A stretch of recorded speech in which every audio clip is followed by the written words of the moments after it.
할렐루야. 오늘 오후 시간에도 하나님 우리에게 말씀을 통해서 진리 가운데로 인도해 주시기를 주님의 이름으로 축복합니다. 이제 요한일서를 끝냈고요. 이제 오늘하고 다음 주하고 두 번에 걸쳐서 요한이서의 말씀을 가지고 설교를 지금 하려고 합니다. 이 요한이서는 요한일서, 또 3서, 요한복음, 요한계시록을 기록한 사도 요한이 이 요한이서를 기록했다 하는 것에 대해서는 의심의 여지가 없습니다. 이렇게 초대교회에서부터 전통적으로 요한이 바로 이 요한이서를 기록한 것을 믿어 왔었습니다. 오늘 이 요한이서에서 좀 독특한 것이 요한이 자기를 소개하면서 장로인 나는 자신을 장로라고 소개하고 있다는 것입니다. 사도들이 다 사도라고 이렇게 자신을 소개를 했었는데 유독 이 요한이 이 요한이서에서만은 사도라 소개하지 않고 나는 장로입니다라고 소개를 하고 있습니다. 물론 이 장로가 오늘 현대 교회 안에 있는 장로의 직분과 동일한 것은 아닙니다. 우리 교단의 헌법책에 보면 장로에는 두 반이 있습니다. 치리를 하는 장로와 치리와 강도를 다하는 장로가 있습니다. 그래서 치리만 하는 장로를 가리켜서 오늘날 우리 교회 안에서 장로라고 이제 직분을 붙여서 부르고 있고, 치리와 강도, 그 설교를 같이 하는 장로를 이제 목사라는 호칭으로 부르고 있습니다. 그 목사라는 호칭은 뭐 교단에서 만들어낸 호칭은 아니고요. 우리가 성경 안에 신약 성경 여러 군데서 목사라는 호칭이 나타나고 있습니다. 그래서 어떤 때는 장로, 어떤 때는 목사, 어떤 때는 감독, 뭐 이런 다양한 용어를 가지고 사용을 하고 있는 것을 보게 되어집니다. 오늘 여기서 요한은 사도이기 때문에 그런 일반적인 장로가 아닌 목사로서의 장로라는 직분을 가지고 지금 이야기를 하고 있습니다. 그것은 말씀을 가지고 성도들을 가르치는 그런 위치에서 지금 이 말을 하고 있는 것이죠. 우리 사도 요한이 요한 1서에서 하나님의 사랑에 관해서 쭉 말씀을 하면서 사랑을 가지고 서로 성도들이 교제해야 할 것을 말씀을 하셨습니다. 근데 성도들이 참 그 사랑이라 그러면은 오해를 하고 있는 부분이, 사랑은 항상 뭐 거짓과 죄에 대해서도 사랑으로 대해야 된다고 이야기를 하면서 뭐 죄를 덮어버리고 지나가는 것을 사랑이라고 생각을 하게 되는 것이었습니다. 예수님 이 초대교회 당시에도 역시는 마찬가지로 서로 사랑합시다라고 하니까 결국은 죄든 악이든 그걸 그냥 다 용납하고 그냥 눈을 질끔 감고 어떤 죄를 지었든 그냥 덮고 넘어갑시다, 이런 식의 사랑을 주장하는 사람들이 생겨나게 되어진 것입니다. 근데 여러분, 참 사랑이라고 하는 것은 항상 그 죄에 대한 징계가 앞서게 되어 있습니다. 그게 진짜 사랑이죠. 하나님이 범죄한 아담과 하와의 죄를 그냥 없는 것으로 하시지 않으셨습니다. 왜냐하면 그게 하나님의 공의가 용납할 수 없기 때문에 그렇습니다. 그래서 하나님은 먼저 죄에 대한 분명한 심판과 형벌을 주셨습니다. 그리고 나서 그 형벌과 그 심판을 견딜 수 없고 감당할 수 없는 사람들을 위해서 하나님 자신이 죄값을 치르신 거예요. 그러니까 죄값을 치르지 않고 없어지는 죄는 없습니다. 죄가 없어지려면 누군가가 반드시 죄의 값을 치러야만 합니다. 그것을 대속이라고 이야기를 합니다. 그래서 우리의 죄 사함을 성경이 대속이라고 말하는 것은 우리가 치러야 될 죄의 대가를 예수님께서 대신 치렀다. 우리가 받아야 될 죄의 벌을 예수님이 대신 받으셨다. 그래서 대속이라고 성경은 말하고 있는 것입니다. 우리는 그냥 사함을 받았지만은 그 죄라고 하는 것이 그냥 없어진 것이 아니에요. 예수님이 얼마나 끔찍한 십자가의 고통을 당했겠습니까? 여러분 십자가에 한번 달려보실래요?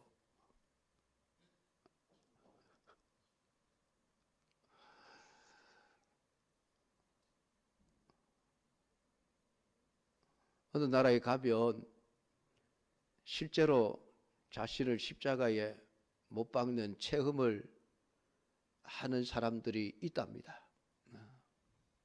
잠깐이겠지만은 실제로 십자가에 못에 박히고 채찍을 맞고 그런 예수님의 고통을 직접 경험해 보겠다고 나서는 사람들이 있는데 진짜 어리석은 사람들이죠. 물론 고통을 예수님이 얼마나 아팠는가 그것을 경험해 보겠다는 생각에서 해본다면은 문제될 게 별로 없겠지만은 예수님이 십자가에 못 박히심으로 우리 죄의 문제는 다 해결되어졌습니다. 그러니까 더 이상 죄의 값을 해결하기 위해서 십자가를 지겠다 이런 생각을 가지고 하면 안 되죠. 참 감사하게도 예수님이 우리의 죄를 몽땅 다 가지고 십자가에 죽어주셨으니 얼마나 감사한 일입니까? 우리가 십자가에 못 박히지 않아도 되니. 바늘에 조금만 찔려도 아파서 죽는다고 소리를 지르는 것이 우리인데 예수님이 십자가에 못 박혀 죽으셨다. 그것이 죄에 대한 값으로 죽으신 거예요. 예수님의 죄가 아니죠. 우리의 죄입니다. 우리의 죄. 그러니까 여러분 죄라고 하는 것은 절대로 그냥 덮어버린다고 해서 죄가 없어지는 게 아니에요.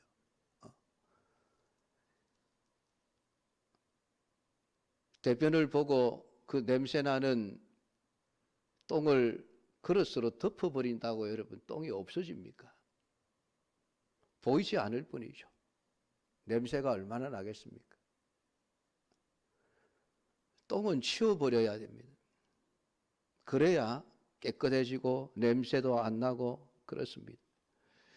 그러니까 사랑에 대한 말씀을 이야기를 하면 참 많은 성도들이 자꾸 오해를 하는 거예요.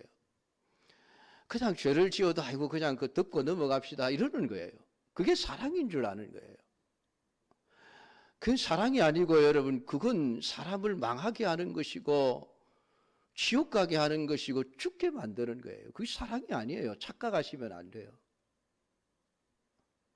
그러니까 사도 요한도 요한 1서에서 하나님의 사랑이 어떻게 우리에게 나타났는지 그 사랑을 가지고 형제를 서로 사랑하며 살아야 됩니다 하니까 또 성경을 곡해해서 그래 죄를 짓든 말든 이단이든 누구든 그냥 다 그냥 덮고 끌어안고 그냥 넘어갑시다 이러는 사람들이 생겨난 거예요. 그래서 이 요한 2서를 기록하게 된 겁니다. 그게 아닙니다. 사랑은 그게 아닙니다. 사랑도 진리 안에서의 사랑이어야 합니다. 진리를 무시하고 진리를 벗어나고 진리를 그냥 치워버리고 그냥 사랑만 합시다. 이건 절대 사랑이 아니라고 하는 것을 가르치기 위해서 이 요한 2서를 기록해 놓은 것입니다.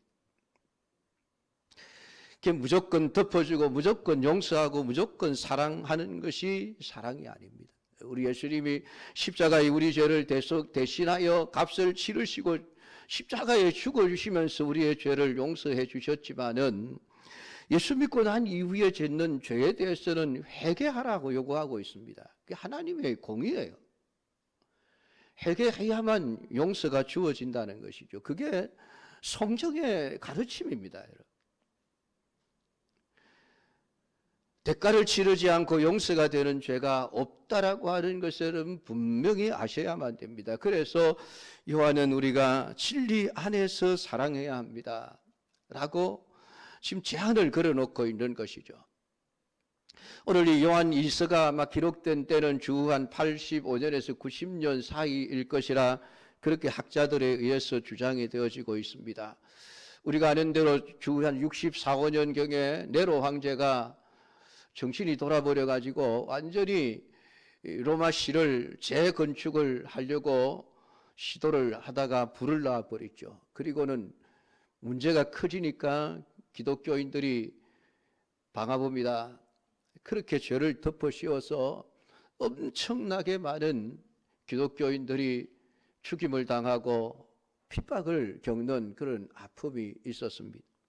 그러다가 한 3, 4년 만에 네로 황제가 자살을 하고 죽어버립니다. 죽어버리고 황제의 자리가 비면서 한동안 로마 제국이 정치적인 싸움 속에 아주 정치가 혼란을 겪게 되어집니다.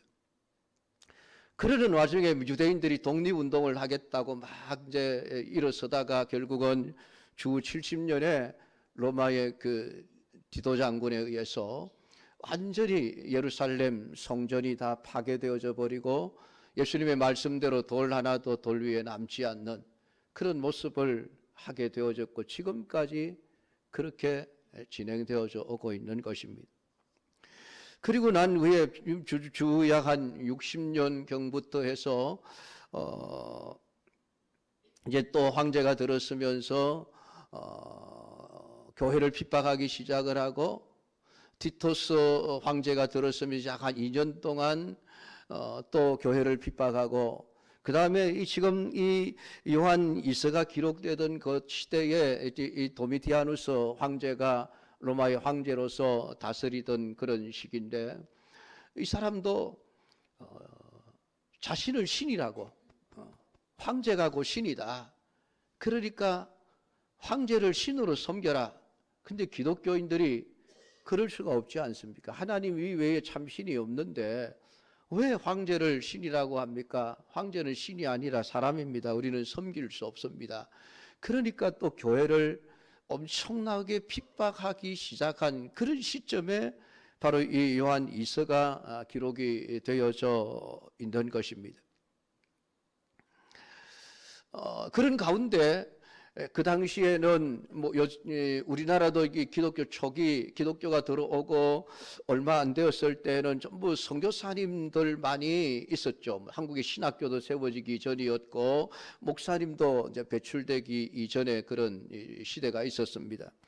그런 시대에 선교사님들이 이렇게 이제 순회하면서 이 교회 저 교회 가서 설교를 하고 한 선교사님이 여러 교회를 이렇게 맡아서 목회를 하는 그런 형편이 있었던 것을 보게 되어집니다. 그래서 나중에는 조사를 세워서 각 교회를 이렇게 조금 맡아서 목회를 하도록 이렇게 했고 결국 나중에 이제 신학교가 세워지고 정식 교육을 거쳐서 이제 목사가 배출되어지고 그러면서 이제 차차 이제 우리 목회자들이 각 교회 목회를 하게 되었습니다만 초기에는 이 순회 전도사 그래가 순회하면서 여러 교회를 맡아서 이번 주는 이 교회 다음 주는 저 교회 돌아가면서 이제 교회를 맡아 설교를 하고 전도를 하고 목회를 했던 그런 시절이 있었습니다.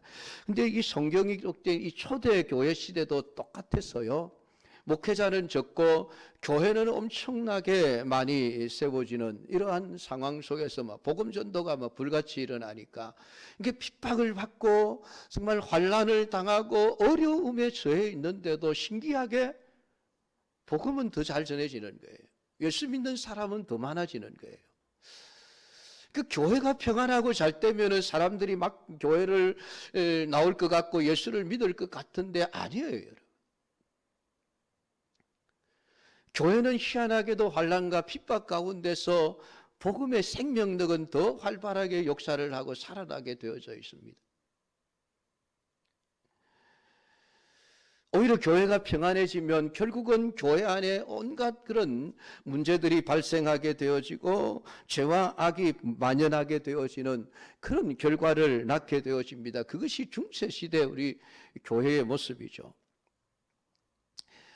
그러니까 지금 이 기독교 초기에 이 초대교회 시대에 소위 순회 전도사 혹은 순회 교사들이라고 불리워지는 이들이 여기저기 교회를 다니면서 말씀을 전하고 전도를 하고 하는 이런 이제 일들이 있었던 것입니다. 그러니까 이분들을 좀 잘 접대를 해라. 사도 바울은 그들을 잘 접대하고 그들이 다른 지역에 가서 복음을 전하고 사회 가는데 부족함이 없도록 좀 그들을 잘 후원해 주라. 헌금도 모아서 주고 그렇게 해서 사역을 잘 할 수 있도록 해라. 이런 말들을 이 사도 바울이 하고 있는 것을 보게 되어집니다. 그런데 예수님의 사도들이 지금 살아있을 동안에는 이 사도들이 이런 순회 교사들, 순회 선교사들에게 추천서를 써준 거예요. 각 교회마다 갈 때 이 사람이 내가 파송한 진짜 진리를 전하는 참된 교사입니다. 참된 전도자입니다. 그것을 확인해 주는 확인증과 같은 추천서들이 사도들에 의해서 쓰여졌고 그 추천서를 가지고 다니면서 이 교회 저 교회 다니면서 복음을 전하는 사람들이 있었던 겁니다. 근데 지금 시간이 지나면서 사도들이 하나 둘 순교를 하고 죽고 없어지고 지금 1세기 말경에 지금 사도 요한 혼자 남아있는 이런 상태가 되었고 사도 요한도 역시 밤모섬에 지금 유배를 가 있는 그런 상황입니다. 그러니까 더 이상 사도들이 추천서를 써줄 수 있는 그런 일이 자꾸만 없어져 버린 것입니다. 그러니까 이 사람들 중에서 추천을 받지 않은 채 그냥 자기 마음대로 다니면서 순회 전도를 하고 순회 교사라고 그런 일을 하는 그런 사람들이 하나 둘 생겨나기 시작한 것입니다. 그러니까 추천서를 받지 못했으니까 받을 수가 없으니까 나는 비록 추천서를 받지 못했습니다마는 나는 진짜 복음을 전하는 순회 교사요, 순회 전도자입니다. 그러면서 각 교회마다 다니면서 후원을 받고 대접을 받고 그러면서 다니는 사람들이 있는 것이죠. 근데 그들 가운데 다 그런 것은 아니지만은 돈을 탈취하는 소위 그리스도를 빙자한 장사꾼이라고 불리는 이런 자들이 하나 둘 자꾸 생겨나기 시작한 거예요. 그냥 돈을 위해서 가짜 그런 전도자들이 가짜 교사들이 자꾸만 많아지면서 이제 교회 다니면서 엉터리 진리를 자꾸 가르치는 것입니다. 사람들에게 인기를 얻고 사람들에게 더 많은 후원을 얻기 위해서 진리를 왜곡하면서 사람들이 기분 좋아할 수 있는 그런 말들만을 가르치는 거짓 교사들, 거짓 전도자들이 자꾸만 발생하게 되어진 것입니다. 이게 교회에 심각한 문제가 되기 시작을 했던 것이죠. 그래서 오늘 요한 1서에도 지금 그리스도의 육체로 오심을 부인하는 즉 그리스도의 세력들에 대해서 아주 조심해야 될 것을 오늘 경고하면서 이 말씀을 기록하고 있습니다. 그러니까 이런 상황을 지금 사도 요한이 밤모섬에 유배 가 있으면서 다 이제 듣고 있는 것이죠. 그러니까 오늘 이 교회들에게 진짜 진리가 얼마나 중요한지를 가르쳐야 되겠다. 그런 의도와 목적을 가지고 이 요한 1서를 쓰게 되어진 것입니다. 그러니까 이 편지를 처음 받은 자들은 택하심을 받은 부녀와 그의 자녀들이라고 표현을 해놓고 있습니다. 이들이 누구인지 어떤 교회 교인이었는지 알 수는 없습니다. 그래서 학자들마다 많은 이제 의견들이 있습니다.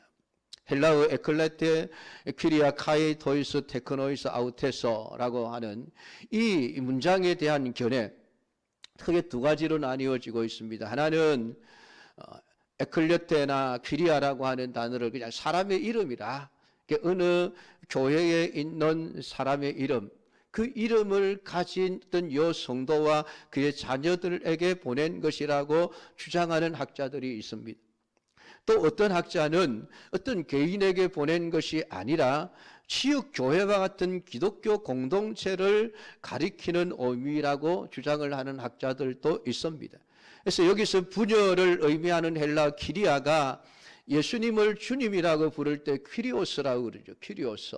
주여라고 부를 때 헬라 키리오스입니다. 근데 이 키리아가 키리오스의 여성형이라고 하는 그런 점에 착안해서 이 편지의 수신인은 예수 그리스도의 신부된 교회를 가리킨다고 보는 결례가 있습니다. 그러니까 교회와 그 교회에 속한 여러 성도들을 그 자녀들이라고 표현하면서 보낸 점이다라고 그렇게 주장을 하는 학자들도 있는 것이죠.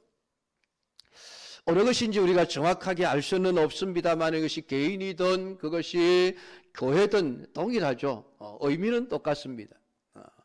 그러니까 오늘 이 수신자들은 요한이 영향력을 행사할 수 있는 어떤 특정한 지역 내에 있는 지방 교회와 교인들이라고 볼 수 있습니다. 근데 왜 사도 요한이 굳이 교회의 이름이나 그게 성도들의 이름을 밝히지 않고 무명으로 이렇게 밝혀놓고 있겠습니까? 그것은 우리가 그 당시의 또 정치적인 상황, 종교적인 상황을 생각하면 이해할 수 있을 겁니다.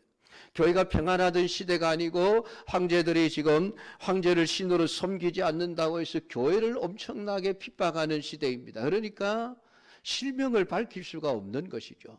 그래서 익명으로 그냥 이야기를 할 수밖에 없었습니다. 그래서 부녀와 그의 자녀들이라고 표현하고 있는 것이 아닌가 우리가 생각을 해볼 수 있습니다. 그런데 그러한 것이 중요한 것이 아니고 내가 참으로 사랑하는 자요 나뿐 아니라 진리를 아는 모든 자도 그리하는 것은 지금 사도 요한뿐만이 아니라 진리를 아는 모든 자들은 지금 자신이 쓰고 있는 이 요한 이서의 편지와 같은 내용으로 성도들을 권면하고 가르칠 것이라는 것을 이야기하고 있는 것이죠. 왜냐하면 거짓 교사들은 그렇게 가르치지를 않는다는 것입니다. 그러니까 그것을 가지고 진리와 거짓을 분별할 수 있다는 것입니다. 당신들이 진리를 제대로 알면 절대로 거짓말에 속아 넘어가지 않습니다. 그러니까 거짓을 피하여 숨고 도망갈 것이 아니라 진리를 가르쳐 알게 해야 한다는 것입니다. 성도들도 진리를 아는 데 힘을 써야만 거짓 이단의 여러 가지 거짓말에 속아 넘어가지 않을 것이라는 것이죠.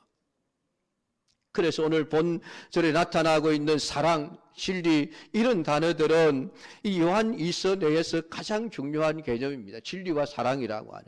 이것은 이단들의 거짓된 가르침을 대항하여 할 수 있는 방패라고 그렇게 생각을 하시면 됩니다. 요한은 사랑과 진리의 상관관계를 통해서 자신과 진리 안에 거하는 자들의 사랑을 나타내고 교회와 교인들이 갖추어야 될 그러한 덕목을 진리 안에서의 사랑으로 행함이라고 지금 말을 하고 있는 것입니다. 특히 본문에는 진리라는 말을 자주 사용하고 있는 것을 보게 되어집니다. 그리고 성도들을 가리켜서 성도는 진리를 아는 자들입니다 라고 표현을 하고 있습니다. 물론 이 요한이 말하고 있는 진리는 하나님의 말씀이신 예수 그리스도의 복음을 가리키는 것이죠. 예수님은 자신을 길이요 진리요 생명이라고 하셨고 아버지의 말씀은 진리라고 예수님은 말씀하셨고 사도 바울은 에베소 1장 13절에서 성도들을 가리켜 진리의 말씀 그 구원의 복음을 듣고 그것을 믿어 약속의 성령으로 인치심을 받은 자들이라고 표현을 하고 있습니다. 진리의 내용은 예수 그리스도를 믿으면 죄 사함을 받고 의롭다 하심을 받고 하나님의 자녀가 되는 권세를 얻는다는 약속이죠. 그러니까 모든 교회 성도들은 교회 다니는 성도들은 진리를 명확하게 알아야 합니다. 그래야 올바른 신앙생활을 할 수 있는 것이죠. 성도는 이 진리 안에서 진리 때문에 서로 사랑하게 된 자들입니다. 일반적인 그냥 육체적인 사랑 때문에 서로를 사랑하는 게 아니죠. 하나님이 우리에게 주신 그 진리의 말씀을 알고 그 진리를 깨닫고 나니까 오늘 우리가 얼마나 큰 하나님의 사랑을 받고 있는지를 알고 그래서 이웃을 내 몸과 같이 사랑할 수밖에 없는 오늘 교회라고 하는 공동체 안에서 내가 아닌 다른 성도들 한 사람 한 사람이 나와 똑같은 주님의 몸을 이루고 있는 한 부분이라고 하는, 같은 몸이라고 하는, 한 지체라고 하는 이런 진리의 가르침 안에서 결국은 이웃을 사랑하는 것이 나를 사랑하는 것이구나. 교회를 세우는 것이 나를 유익되게 하는 것이구나. 그것이 깨달아지면 이웃을 내 몸처럼 사랑할 수밖에 없습니다. 내 몸이라고 생각하게 되어지는 것이죠. 별개가 아니라. 그래야만 진정한 사랑이 나올 수 있다라고 말하고 있습니다.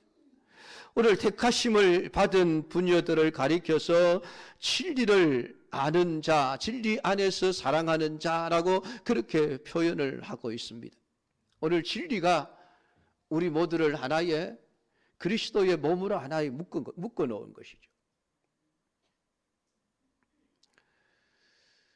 교회는 세상의 어떤 이익 집단들과는 다릅니다.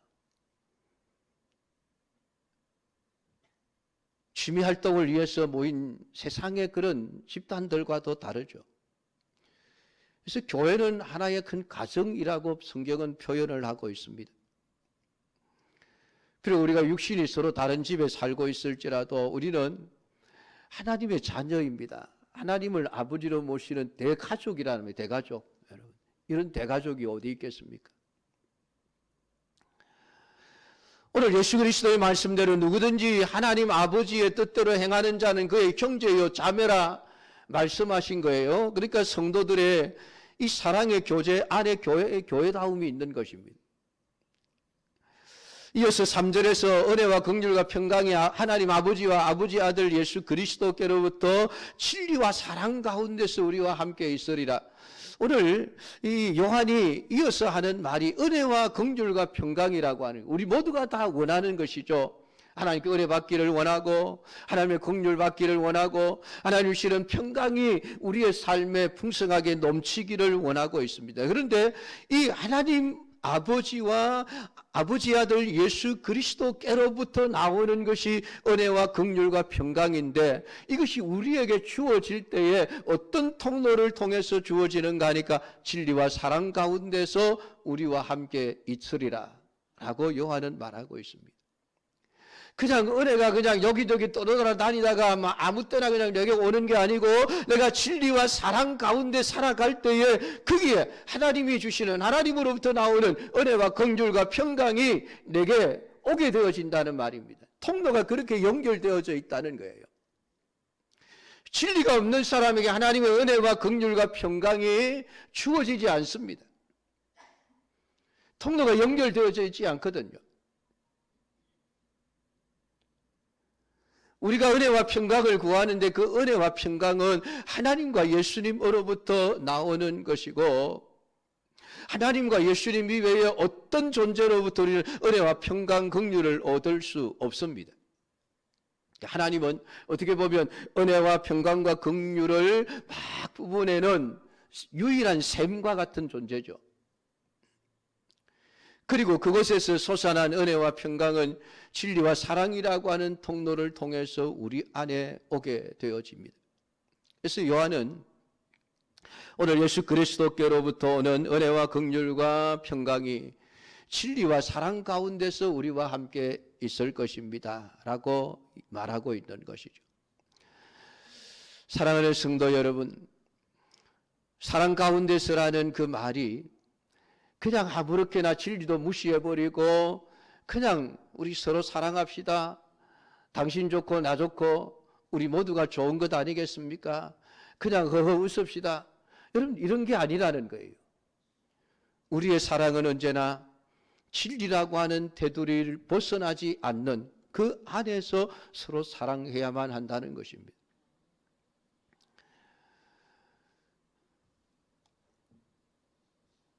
사절을 보면 너희 자녀들 중에 우리가 아버지께 받은 계명대로 진리를 행하는 자를 내가 보니 심히 기쁘도다. 사도 요한은 교회 성도들을 이렇게 보면서 진리 안에서 행하는 성도들을 보는 것이 내게 있어 심히 기쁘다, 심히 기쁘다. 그냥 대충 기쁜 게 아니고 심히 기쁘다라고 표현을 하고 있습니다. 얼마나 기쁜지. 이게 목회자의 기쁨이죠. 목회자의 기쁨입니다. 목회자는 성도들이 하나님의 말씀을 따라서 행하는 삶을 살아가는 것보다 더 기쁜 게 없습니다. 믿음이 자라가는 것을 보는 것보다 더 기쁜 게 없어요. 그래서 목회자들이 원하는 것은 여러분들이 정말 진리의 말씀 안에서 그 말씀을 순종하며 믿음이 차곡차곡 성장해 가는 것을 보기를 원하는 것을 기도하고 있는 겁니다. 다른 것 아니에요. 물론 여러분이 육신의 어떤 평안과 육신의 또 풍성함과 이런 것들을 위해서도 여러분 기도하지만은 그런 것보다 정말 기쁜 것은 여러분들이 말씀 하나를 순종하고 행하는 모습을 볼 때에 그게 제일 큰 기쁨입니다. 그것이 하나님의 기쁨이기도 하고 사도 요한의 기쁨이기도 하고 교회를 목회하는 목회자들의 기쁨이기도 합니다. 물론 그렇지 않은 목회자들도 있습니다. 싹스를 위해서 일하는 가짜 목사들이라고 성경은 이야기를 하고 있죠. 오늘 목회자로서의 사도 요한을 기쁘게 하는 것이 무엇인지를 우리에게 가르쳐주고 있습니다. 그러니까 교회 안에 교회를 다닌다고 해서 다 진리를 행하는 자가 아니라는 거예요. 이 말씀의 의미는. 교회 안에 거짓을 가르치고 거짓을 행하는 자들이 있다는 것입니다.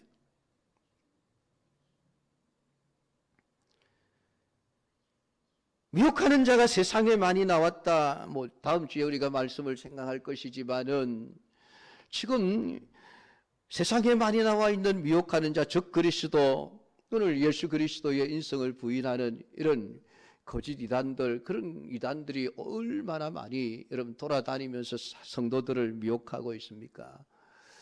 우리 대구도 지금 결과가 어떻게 됐는지는 모르겠습니다만 어제 오늘 이틀 동안 신천지가 대구 스타디움을 빌려서 또 전국에 수료식을 한다고 했습니다. 혹시 거기에 갔다 오신 분은 안 계시겠죠? 오늘 결석하신 분들 조심하셔야 될 겁니다.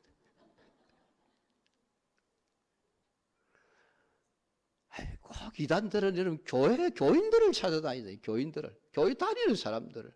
왜 그런지 모르겠어요. 불신자들이 열심히 가서 전도를 하든지 하면 될 텐데 꼭 교회 다니는 사람들을 찾아다니는. 왜 그럴까요? 하나님이 그러시는 것 같아요. 네. 진짜와 가짜를 솎아내기 위해서 그러시는 게 아닐까 생각을 해봅니다.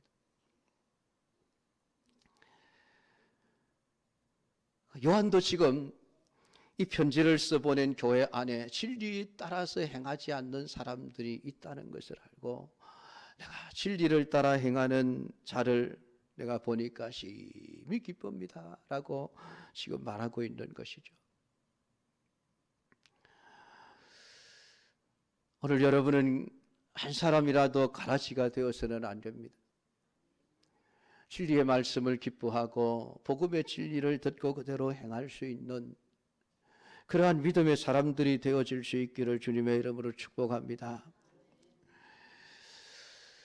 오늘 사도 요한은 우리가 아버지께 받은 계명대로 진리를 행하는 자라고 말합니다. 이 아버지께 받은 계명이 무엇입니까? 십계명과 성경의 모든 말씀 아닙니까? 성경을 말하는 것이죠. 진리 안에서 행한다는 것은 다른 것 아닙니다. 하나님이 주신 말씀, 그 말씀의 교훈을 따라서 살아가는 삶을 말하는 것이죠. 오늘 성도들이 하나님께 받은 말씀대로 순종하며 살아가는 모습을 볼 수 있는 것, 그것이 목회자의 복이기도 합니다. 기쁨이 동시에 목회자의 복이죠. 오늘에 가면 부녀여 내가 이제 네게 구하노니 서로 사랑하자. 이는 새 계명같이 네게 쓰는 것이 아니요 처음부터 우리가 가진 것이라. 계속해서 1장에서도 그렇게 말했죠. 그것은 예수님께서 이미 우리에게 말씀해 주신 것이라는 것이죠. 너희가 서로 사랑하라. 내가 새 계명을 준다. 너희가 서로 사랑하라 하신 것은 예수님이 이미 말씀해 주셔서 우리가 가지고 있었던 복음이지 누가 중간에 만들어낸 거짓 복음이 아니라고 하는 것이죠. 그러면서 계명을 지키십시다라고 이야기를 하고 있습니다. 그래서 마지막 6절에 사랑은 이것이니 우리가 그 계명을 따라 행하는 것이요. 사랑이 어떤 것입니까? 라고 물을 때에 요한은 계명을 따라 행하는 것입니다라는 대답을 하고 있습니다. 우리가 생각하는 사랑이 뭘까요? 여러분, 사랑. 그냥 한없이 좋게 대해주는 게 사랑일까요? 요한은 사랑에 대해서 말하면서 사랑은 이것입니다. 그것은 우리가 계명을 따라서 행하는 것이 사랑입니다. 놀라운 말씀 아닙니까? 여러분? 사랑은 뭐 비싼 옷을 사주고 보석을 사주고 밥을 대접하고 이런 게 아니라는 거예요. 지금 요한은 진짜 이 요한이 성도들을 향해서 당신들이 나를 사랑한다면은 계명대로 행하십시오. 계명대로 행하십시오. 그게 나를 사랑하는 것입니다. 그리고 이웃을 사랑하는 건 역시 마찬가지입니다. 계명대로 행하십시오. 그게 사랑입니다. 그래서 기쁨이라고 이야기를 하고 있죠. 계명은 이것이니 너희가 처음부터 들은 바와 같이 그 가운데서 행하라 하심이라. 계명은 그냥 귀로 듣고 잊어버리라고 주는 것이 아니라 행하라고 주신 것입니다. 처음부터 그렇게 들었지 않습니까? 그러니까 계명을 듣고 그 가운데서 행하는 것, 그것이 진짜 사랑입니다. 말씀대로 사는 것, 말씀대로 행하는 것. 그냥 말씀은 그냥 제껴버리고 그냥 우리가 그냥 남들이 잘못하고 죄를 짓는데도 그냥 무조건 덮어줍시다. 없는 것을 하고 눈 감고 지나갑시다. 세상의 사랑은 그렇죠. 세상의 사랑은. 하나님의 사랑은 그게 아니에요, 여러분. 진리 아래서 하나님 말씀대로 행하는 사랑이어야만 그게 진짜 사랑이라고 오늘 요한은 우리에게 말씀을 해주고 있는 것입니다. 오늘 이 말씀을 여러분들이 꼭 붙들고 진짜 진리 안에서 행하는 그런 믿음의 사람들이 될 수 있기를 주님의 이름으로 축복합니다. 기도하겠습니다. 아버지 하나님, 오늘도 우리에게 주신 요한 이서의 말씀을 우리가 읽고 묵상했습니다. 진리 안에서 행하는 자를 보는 것, 그것이 가장 큰 기쁨이라 사도 요한은 말씀을 했습니다. 진리는 그냥 듣고 잊어버리는 것이 아니라 말씀대로 행하는 것이어야 합니다. 그것이 진짜 사랑입니다. 사랑을 하더라도 진리 안에서 하십시오. 오늘 우리에게 말씀하시는 이 말씀을 듣고 그대로 행할 수 있는 우리 믿음의 사람들이 되기를 원합니다. 주여 은혜를 베풀어 주옵소서. 예수님의 이름으로 기도드립니다. 아멘.